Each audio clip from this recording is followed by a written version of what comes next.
क्या भेजो भाई। सो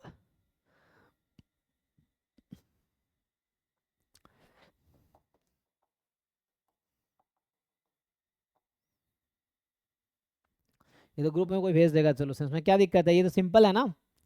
अभी तुम फिक्स कर लो कुछ, एन और के फिक्स कर लो तो आसान रहेगा।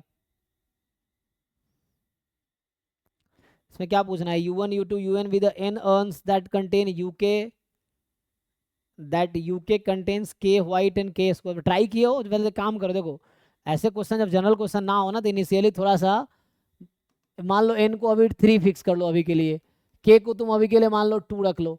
अब इसको सॉल्व करके देखो तो तुम्हें समझ आएगा कि क्या हो रहा है एक्चुअली। जनरल क्वेश्चन इनिशियली मुश्किल रहता है, तो पहले तुम n और k फिक्स कर लो तो उसके लिए तुम्हारा क्वेश्चन क्या हो जाएगा। फिर अगर पर्टिकुलर ये कर पाओगे तो एक आइडिया मिल गया, अब उस आइडिया से जनरलाइज क्वेश्चन सॉल्व कर लो। तो इसके लिए देखो क्या होगा अभी तुम्हारे हिसाब से। सो ये है u1 u2 u3, मैंने n को 3 फिक्स कर दिया। तो हमारे पास अर्न है, और बोल रहा है कि पहले अर्न में जो u1 में है के वाइट है, तो के मैंने 2 फिक्स किया, 2 white 4 black.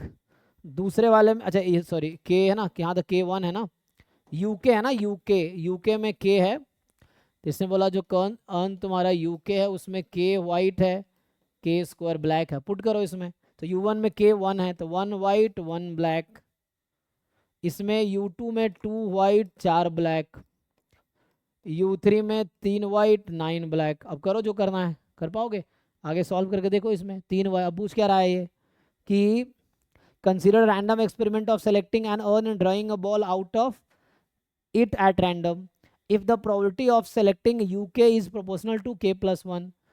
so probability of uk जो है वो proportional है k plus 1 के। तो मुझे ये बताओ, probability of, तुम्हारे पास 3 ही ऑप्शन है तो इसका मतलब है कि probability of u1 plus probability of u2 plus probability of u3 बराबर 1 होगा। तुम्हारे पास 3 पार्टीशन है, e1 e2 e3, e1 plus e2 plus e3 की प्रोबेबिलिटी तीनों के अलग अलग 1 हो आएगी। अब ये प्रोपोर्शनलिटी को इक्वलिटी में कैसे कन्वर्ट करते हो, सम c टाइम ले लो, c इंटू के प्लस 1, यहाँ से क्या आ जाएगा, ये प्रोपोर्शनलिटी है तो प्रोबेबिलिटी ऑफ यू के सम c टाइम के प्लस 1 कर लो। अब लिखो u1 की प्रोबेबिलिटी क्या होगी इसके हिसाब से।